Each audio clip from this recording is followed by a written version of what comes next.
Hello, I'm David, the spirit in the raw.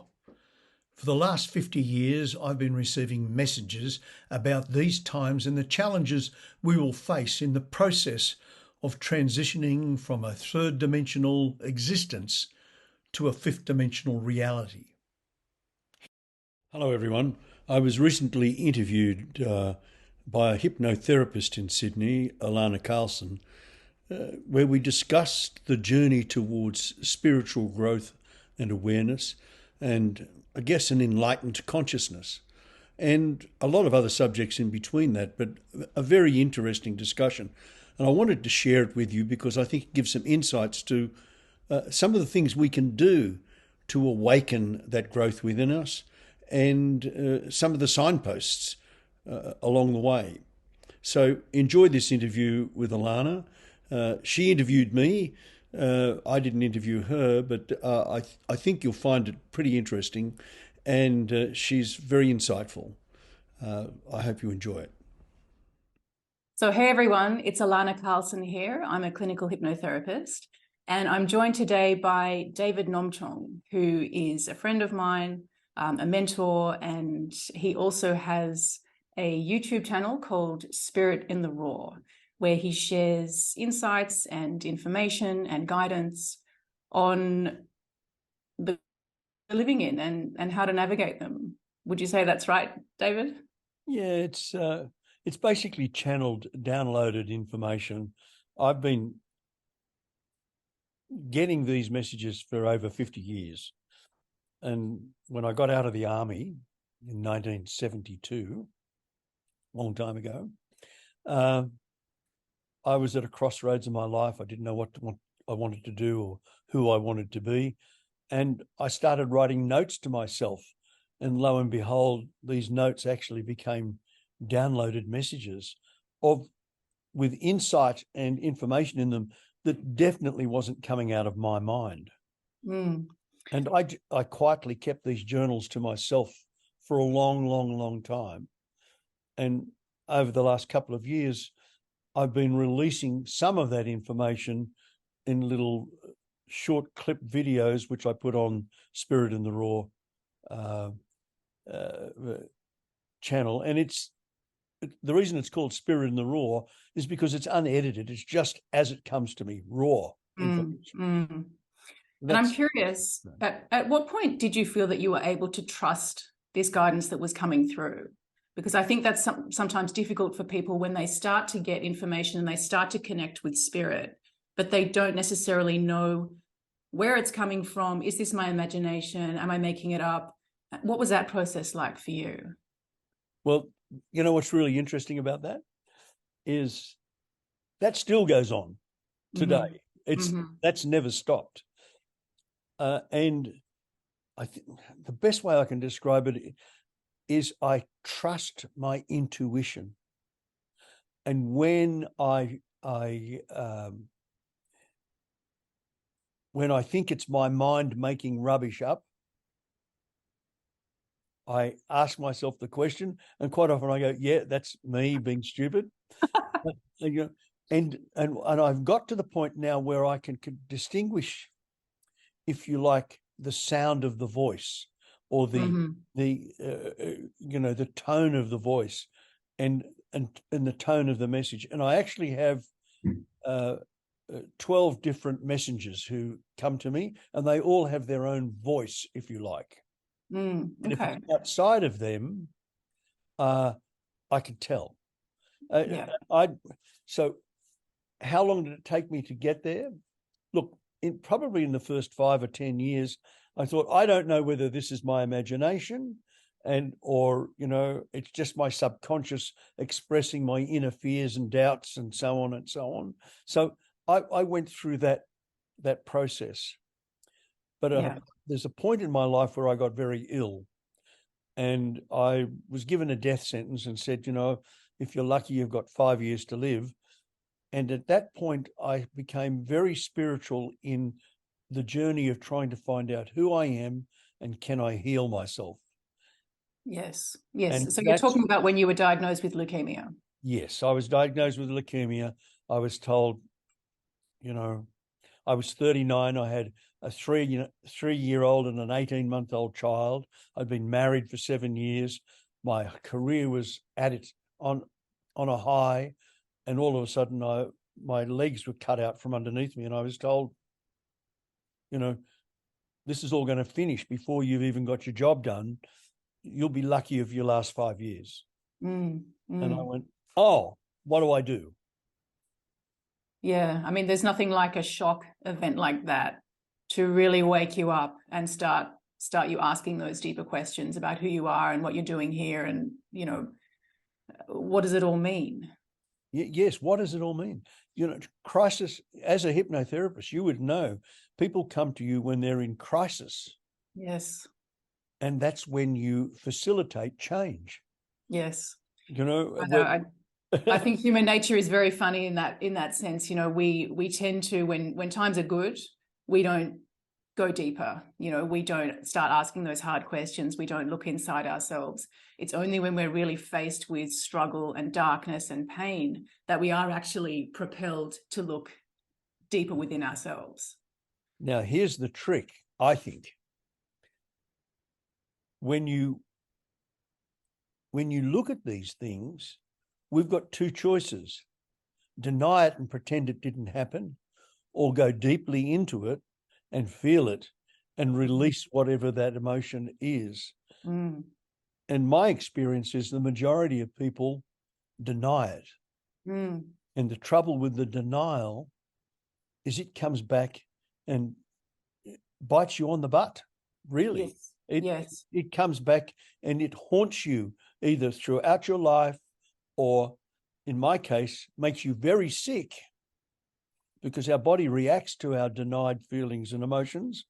And then if you want to release, I've cured of my leukemia, okay? After 8 types of chemotherapy, 4 types of radiation therapy, 42 blood transfusions, and 4 bone marrow transplants, none of that worked. So what worked?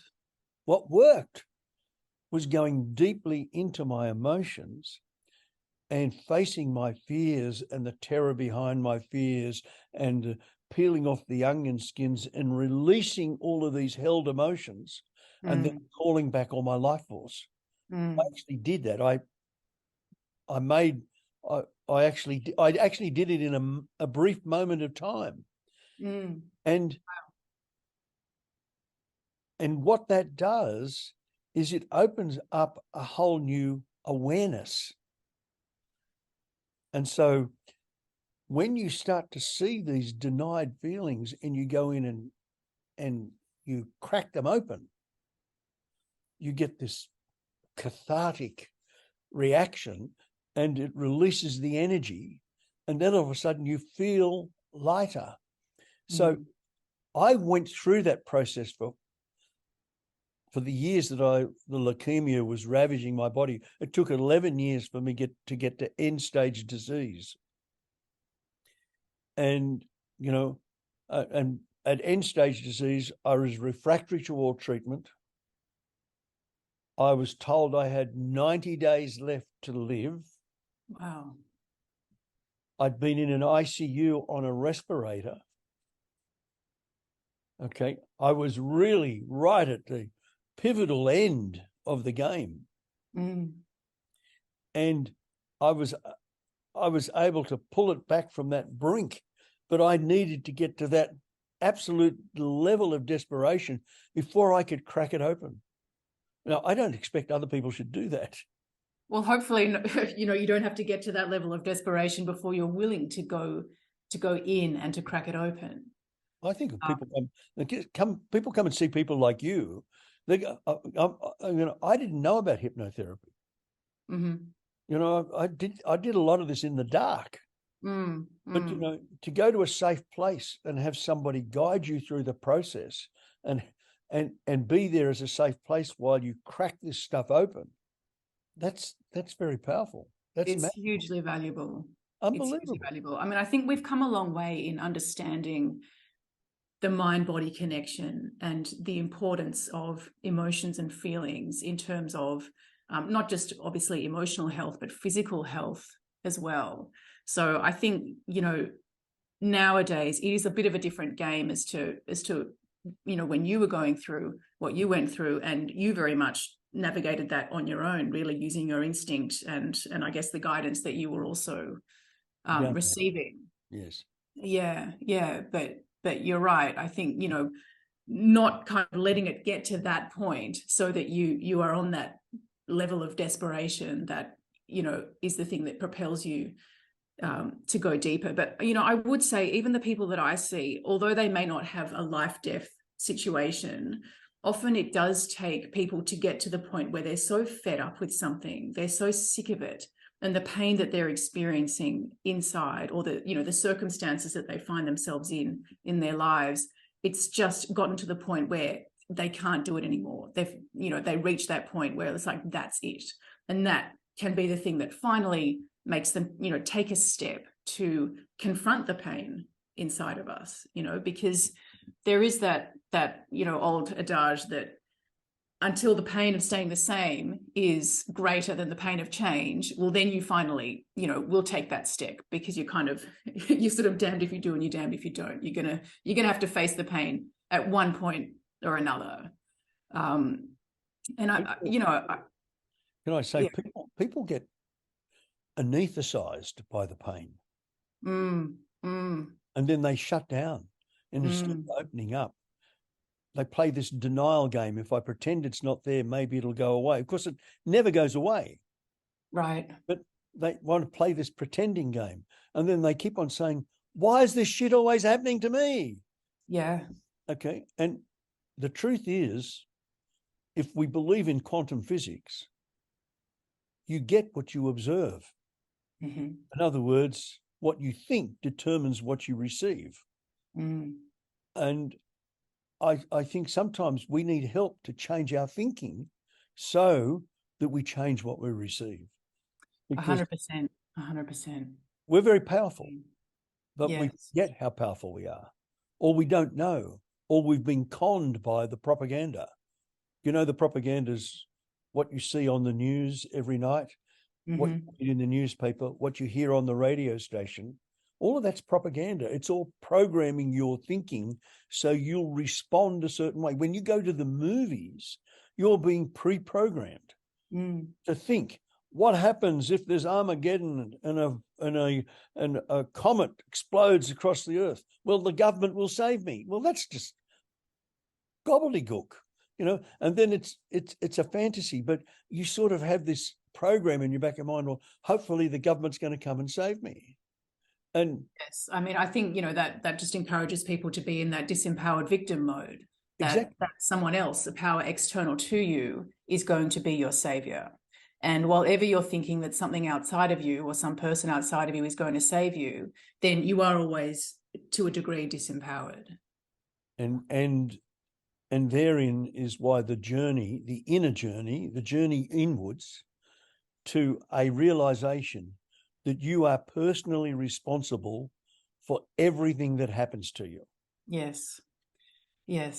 And you've got to take that responsibility. That's a toughie. It's a toughie. It's a toughie. Sometimes you can see quite clearly that, yes, I was responsible for my behavior. And I think where people get a bit more stuck is where they feel that they were victimized by other people, or, the circumstances that they grew up in, or, whatever it is.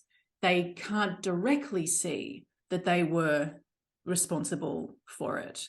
And my feeling on that is, other people need to take responsibility for their behavior. And yes, you were born into a situation that you didn't have control over. But where the responsibility lies is in how you respond and how you react to the circumstances that you find yourself in and the people that you find yourself hanging around. So even if you weren't directly responsible for what happened, your level of responsibility is, well, what do I do now? Do I stay here? Do I mope about it? Do I complain about it? Or do I actually change something? Do I, take myself out of that situation that I found myself in? So I think, whatever it is, you still need to take responsibility on some level. Otherwise, you remain disempowered. Yes, that's exactly. I mean, you're right on the money there. There's one caveat I would put. There's always a caveat somewhere. Do tell.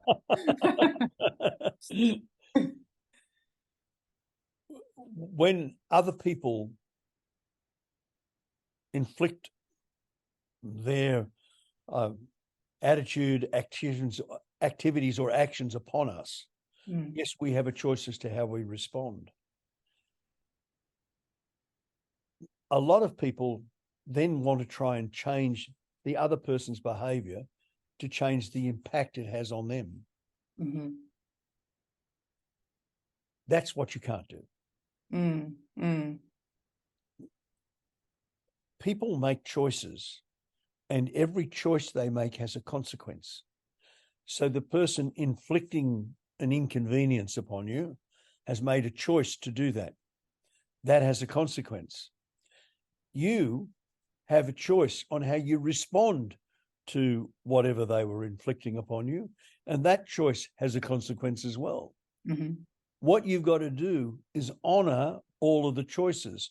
You honor the perpetrator's choice and say that's their journey, and the karma of their choices is the consequences of their choices they're going to have to live with, whether I'd like to save them from those consequences or not. And how I respond to those choices, I have to take responsibility and the lessons I learned from that. Now, this becomes a lot more highlighted when the perpetrator is your child or your parent and you are the victim. That's exactly what I was thinking. Because if it's someone who's not related to you, or, it's much easier to kind of cut them out of your life or to not take it personally.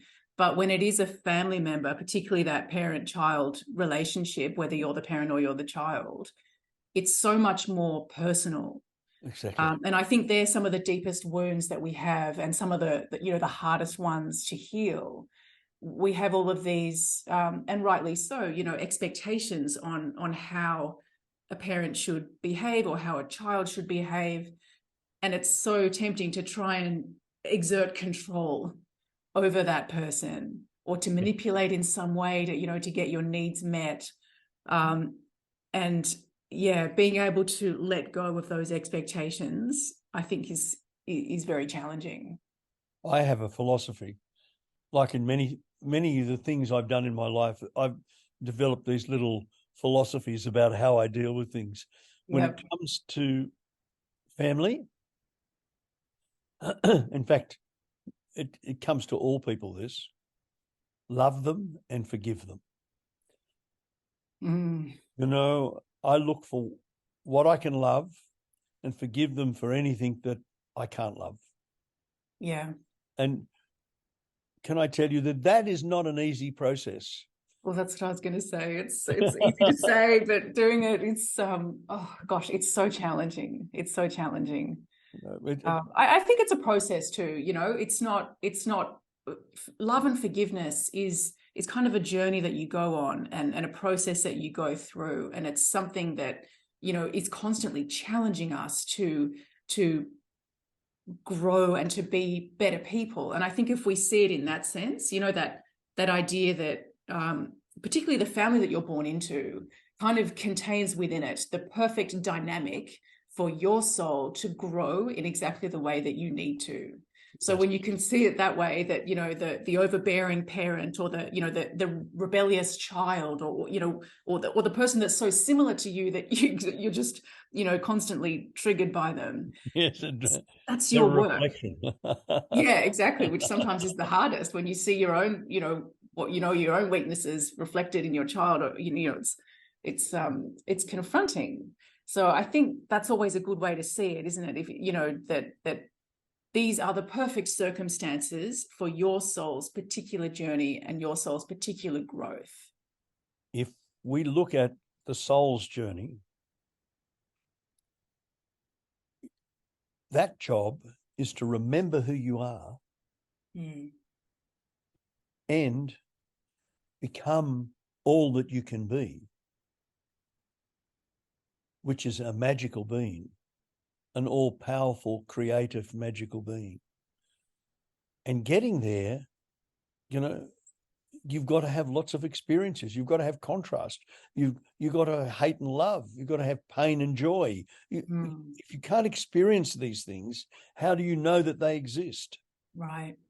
So the journey, if you look at it and then you take this attitude of gratefulness for the journey, then the journey becomes exciting, interesting, fascinating. And, you know, in my first early business career, I started out life as a door-to-door salesman at 19, a little boy from the country. I came from a town of 5,000 people. I went to the big city and I got a job. The first job I applied for, they gave me the job. I couldn't believe it. It was a commission-only job. I didn't even know what commission-only meant, but it meant you only got paid if you got a result. Yes. And I had no idea what I was doing. So I happily, because I was friendly, knocked on people's doors and said, would you like to have your carpet cleaned? Some people said yes, and I did okay. And my sales manager says, you've got potential. Here's a book. And he gave me the book, and the book was called Think and Grow Rich by Napoleon Hill. And I read that, and in it had The Secret of Success. I read that book 35 times, I think. I couldn't find the secret. I didn't understand the secret. You know, but there was one statement in that book that I held for the rest of my life and used it every time I got a tough time. And that was this phrase: inside every adversity, there lies the seed of an equivalent or greater benefit. Yes. All you got to do is look for it. Yes. So every time I had a challenge or a disaster in my life, I thought, where's the seed of a greater benefit here? Let me look for the seed. And that's actually what got me on this journey of personal growth and personal development. You know, there's over 2,000 books in my library I've read on this stuff, from spiritual development and personal development and psychology and leadership and so on and so on and so on. Yeah. I mean, I think that is a great philosophy. I think it's also important to remember and to understand that challenge and adversity is built into life. Like, you know, you haven't done something wrong or you haven't made a mistake if you're experiencing some sort of challenge or adversity, that it actually is inherently built into the game. So, you know, I think sometimes we have these expectations that life should always be smooth and it should be good. And we, you know, it's like this upward trajectory, but that's just really not the reality for anyone. And I think if you're not experiencing much growth or challenge, it's because you're not actually pushing yourself out of your comfort zone. You know what I mean? Like, some people definitely are more growth oriented than others. And if you don't experience much adversity, you're probably in quite a sort of sheltered environment. I mean, that's my feeling of it. And I'm certainly, you know, not wired that way. Like, for me, I'm very growth oriented, and that I love challenge, even though, you know, sometimes I curse it as well. Yeah. But ultimately, for me, that's where the juice of life really lies. And I love, you know, going deep and understanding myself better and trying to figure out, like, why am I doing this? You know, I feel like I have all these different parts within myself, and you know, sometimes this one's winning and sometimes that one's winning, and you know, but to me that's so fascinating, like that whole journey of uncovering who I am and what I'm here for, and you know, unpacking the things that have kind of held me back in the past, and that really drives me forward. And I know, you know, with you as well, you're so growth oriented and have that depth of spirit that you know, you're always mining deeper for insights, and you know, such a wealth of information for other people as well, which is, you know, so appreciated. Let me say, I'm always trying to prove to myself I'm worthy. And that's what I've discovered about most other people, is when people walk into my presence, I have this intuitive ability to look into the center of their being and see what they need. The biggest challenge is, and I first discovered this skill, I would tell people what they need and they would reject me. They'd tell me I was, you know, crazy, and you know, they'd deny it all. And I realized I could never tell them. Yeah. Well, I mean, I had to draw it out of them. Yeah. But what I first noticed when I first met you, David, because I'm quite intuitive, I knew that you could see me. Do you know what I mean? I knew that you had that ability to kind of penetrate through someone's exterior and look at the energy that is kind of inside them. And it is quite a, you know, vulnerable place to be in, and I think a responsibility to you as well. And, you know, you've obviously learned throughout the years how to kind of be sensitive to other people, you know, in terms of delivering those messages. But I mean, that it is a real gift to kind of, you know, be able to see beyond the surface in people. I think we all have the gift. Mm. Okay, but we've got to peel the layers, the onion skin layers off to reveal the gift. That's what I call that's about the magic. This didn't come to me on day one. It came to me over a period of peeling off the layers of the onion skin. The most frustrating thing is every time you peel off a layer, you find another bloody layer underneath. And you go, oh my God, I thought I'd got David, to the you core of it. froze. Oh, sorry, you just froze a little bit. I heard you say the most frustrating thing, and then Yes, internet connection's a little unstable, so we'll wait for it to stabilize up. I was saying, when you peel the onion layer off, you think you've got to the core of it, and what you find is another layer. That's the there's always frustrating. another layer. There's always another layer. Yeah. I look at it like this: when you go into an emotion, and let's say the emotion is jealousy, and you feel the jealousy and you're feeling it and you go, what's behind the jealousy? And you find behind the jealousy is fear of loss or fear of abandonment. And then look behind that, what's that? And that's the terror. And what's behind that? And you can keep peeling these layers off until you get to something underneath. And more often than not, the deepest one is, am I loved? I think that's all what it comes down to, isn't it? You know, that really basic core need for love. And if you love yourself, then it's easy to love others.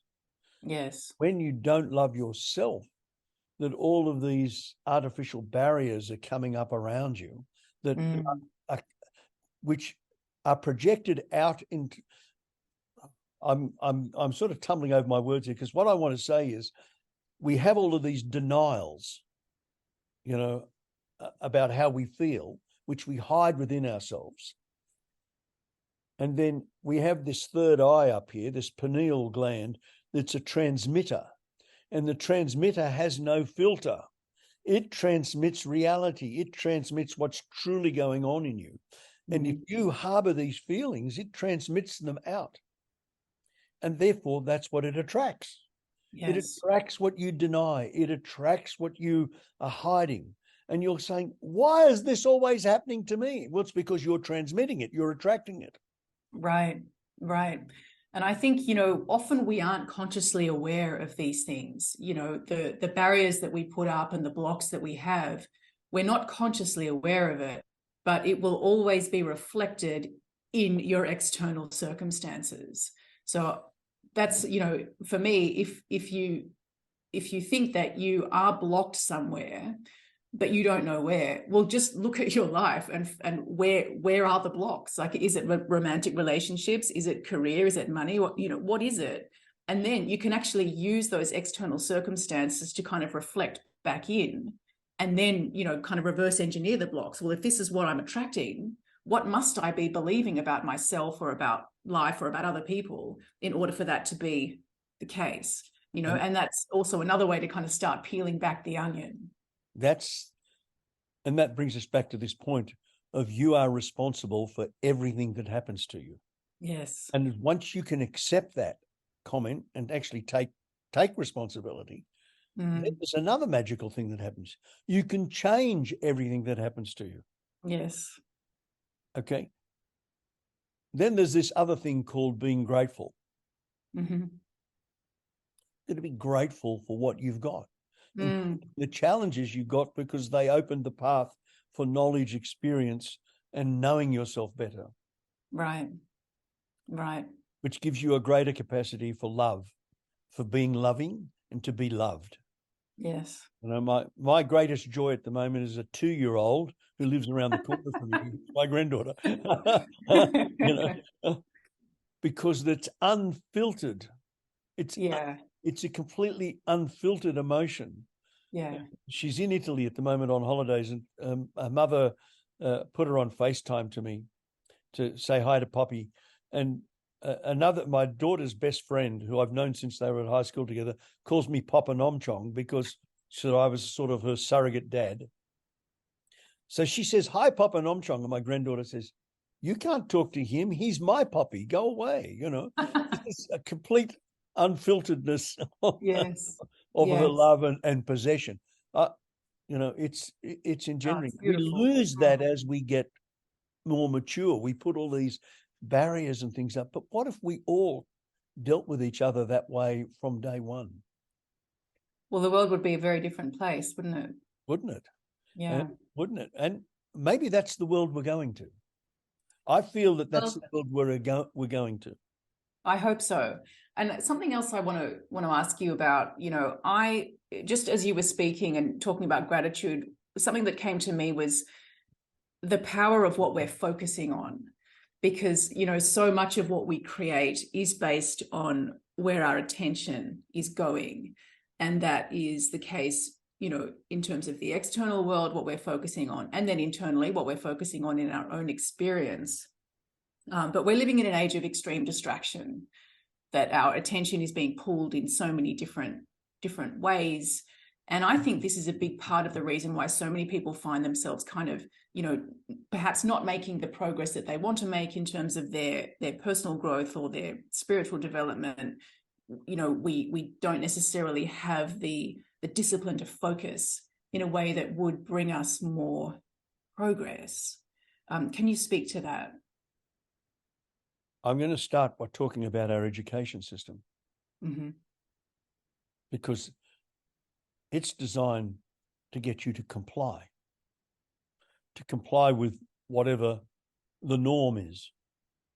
And so there's an exercise of don't question, or question what we tell you to question, but don't question what we don't tell you to question. All the way through university. I mean, you know, you have these constraints on your thinking. We want you to think in this direction, in this line. And that teaches us all sorts of skills and gives us all sorts of knowledge.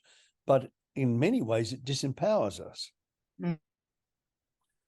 So as we travel forward, I think the education system has a huge. I think we have to uneducate ourselves sometimes, because the distractions that are around you, this world of distractions, whether it's the propaganda of the mainstream media or the culture of the school you went to or the community you live in or the family environment, all of those distractions are illusions. And you need to be disillusioned. You need to have the illusion removed so you can see what is real. Okay. And that's very challenging. It's very hard to do that. Yeah. I don't believe that the average person gets so tied up in what will the neighbors think?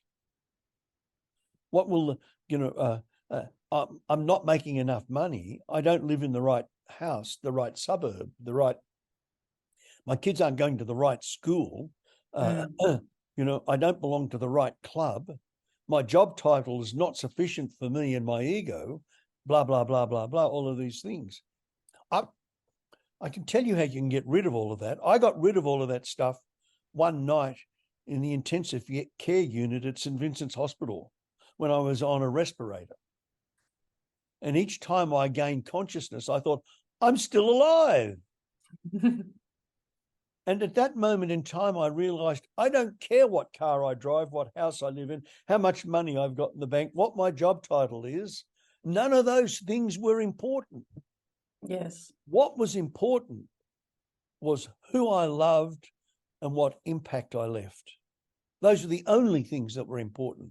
Everything else was just stuff which could be replaced or done without. Yeah. And sometimes I think, I don't recommend that's the way you discover it. You should steer clear of the IC unit. Yeah. Yeah. But I do think that sometimes, we talked about this earlier, when people come to these challenges in lives, and maybe they come to somebody like you, this gives them an opportunity to discover the illusions from and become disillusioned and have a look at their real life and see what they're grateful for. Yeah. What why did they get born into this family, this house, this environment, and this community? And what are the lessons they're learning from that? And how valuable are those lessons? And what has it taught them about the better life they can have from that moment onwards? Yes, exactly. And I think, people can approach this in a number of different ways. Like, obviously, your situation was very dramatic and gave you a very distinct experience, which showed you without a doubt what's important to you.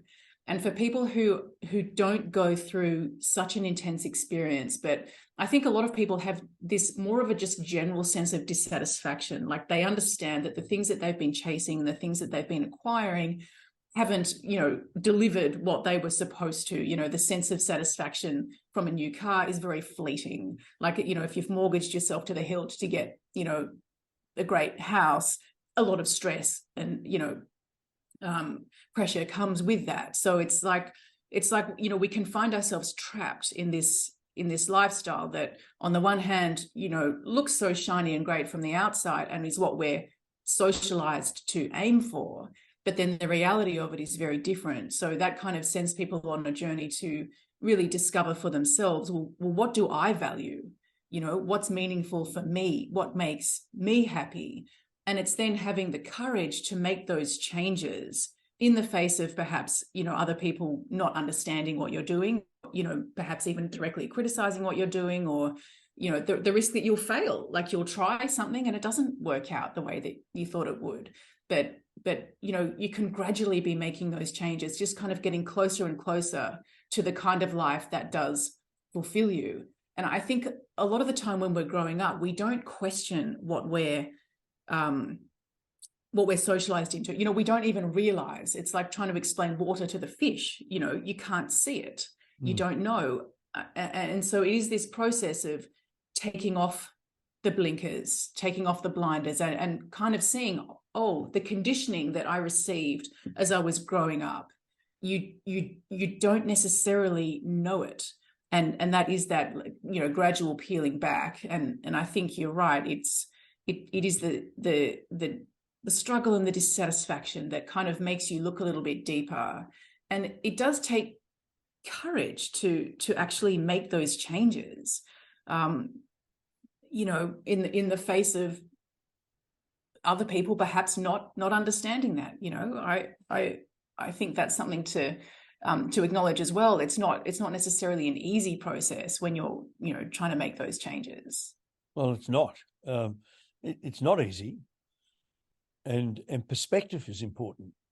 That's what you're talking about. You're talking about perspective. I worked in Indonesia for a year and a half, in Jakarta.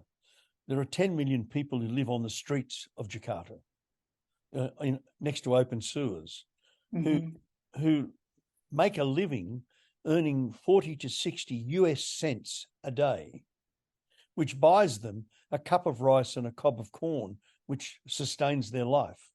Heavens above that you'd get sick because you'd die. But for them, what a homeless person lives on in Australia would be pure luxury. It's perspective. They would be thinking, a life of ease.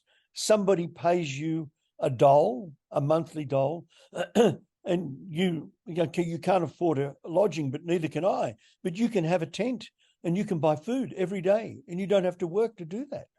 And if you get sick, you can go to a doctor, and the doctor will heal you or help or attempt to heal you. That's luxury for this person in the street in Jakarta. It's perspective. But some of those people are very happy. I mean, I had leukemia when I was working in Indonesia, and my host sent me to a herbal native healer, and we went down these back alleys, and she didn't speak English, and I didn't speak Indonesian, and she just put her hands on me and said, "He's got leukemia. He's got this problem, this problem, this problem," all intuitively. Then she mixed up some herbs, which I boiled in a pot called jamu, a jamu pot, and drank this herbal mixture every day while I was in Indonesia. And she was a healer. And I mean, I gave her, I think, a couple of hundred rupiah, which was a fortune, but perspective. Yeah. And the lineup to see her was like hundreds of people long. Amazing stuff. But she was a spiritual healer, and all of the stuff that she did was incidental. The jamu, the herbs, and all of that was incidental. What she was doing, I realized, was she was working on the soul and the spirit of the person, and that was helping them heal. And I felt better, by the way. I mean, it didn't cure my leukemia, but while I was in Indonesia, I felt better. So I know that we have to heal the inner person if we want to heal the outer circumstance, whether it be our financial circumstance or our social circumstance or our physical well-being. If you want to heal any of that, you've got to start healing the inner person. So when somebody comes to see you, Alarna,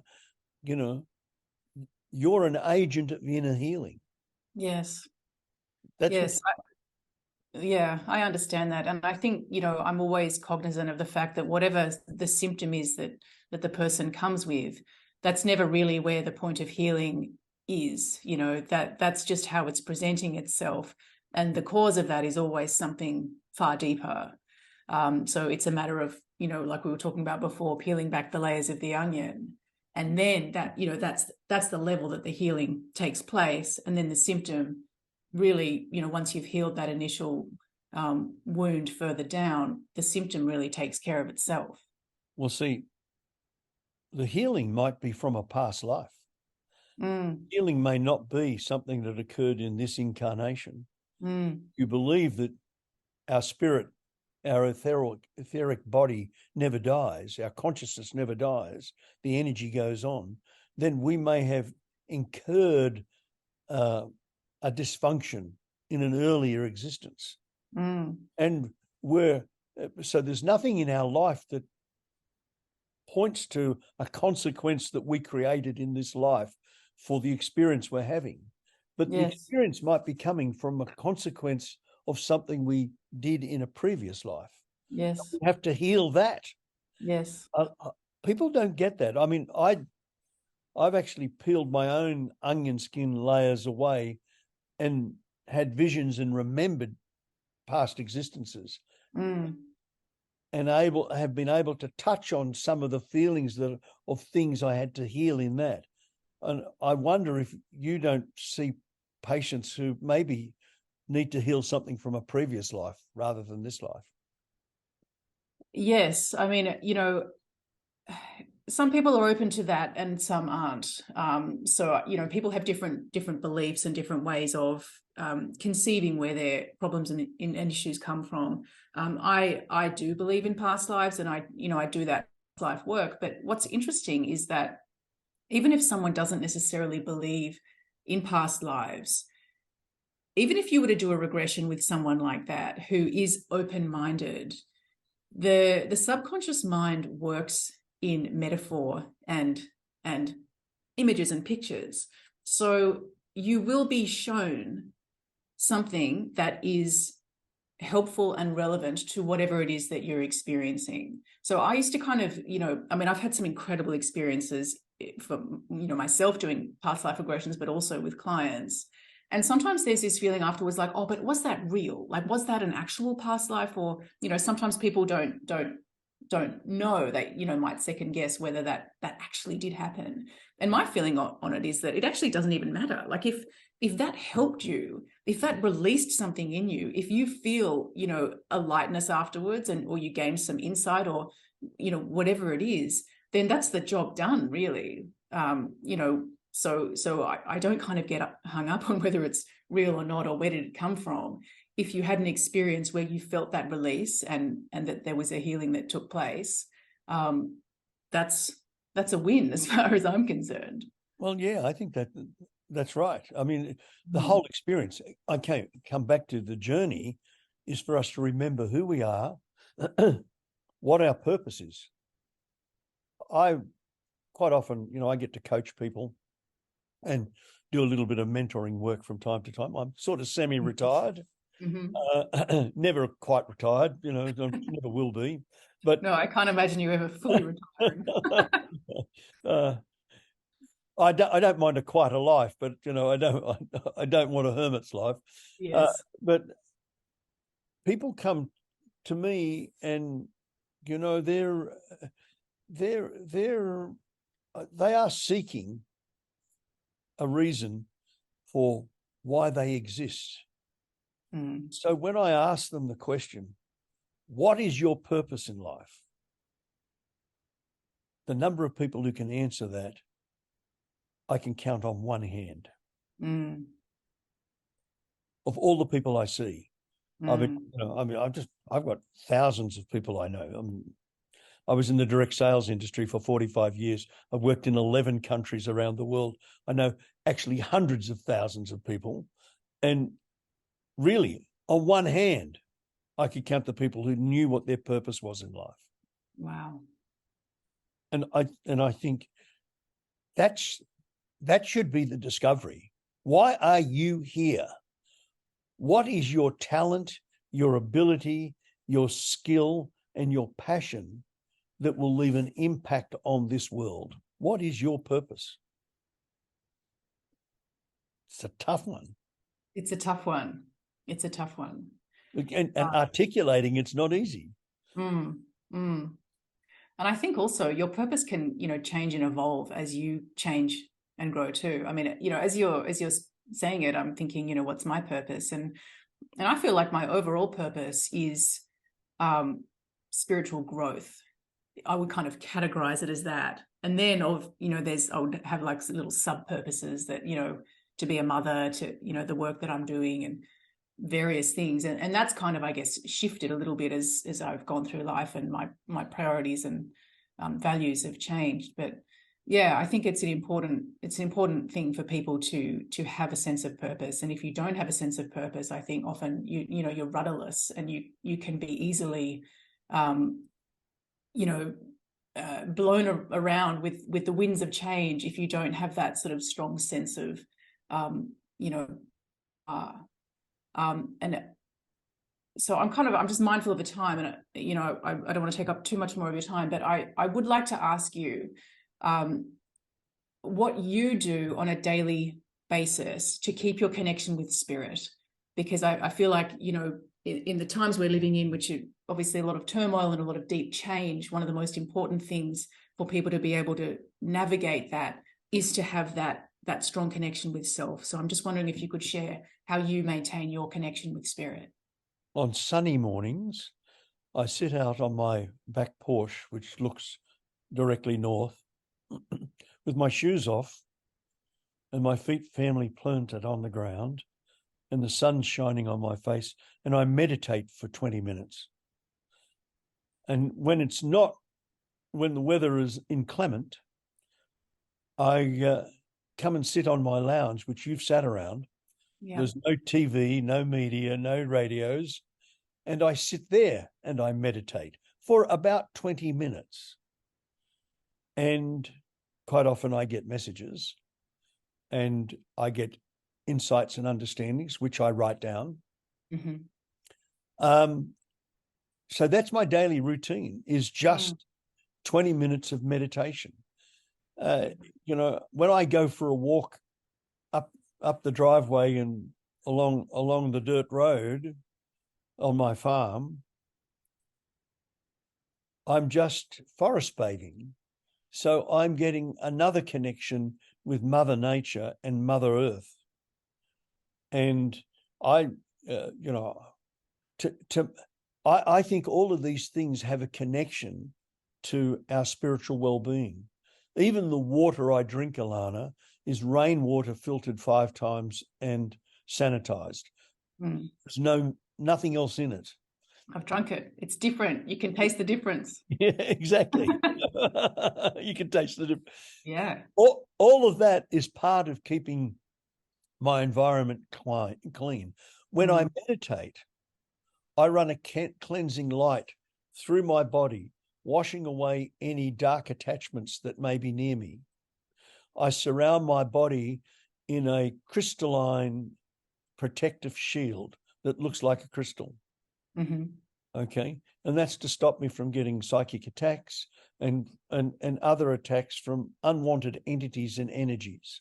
And then I'm grateful. So that's the daily routine in general. Beautiful. David, thank you so much for sharing that. And thank you so much for, sharing all of your wisdom and insight. And, as usual, you're very generous with the way that you're sharing that. So I really appreciate it. Thank you, Alarna. Thanks for having me. I appreciate it.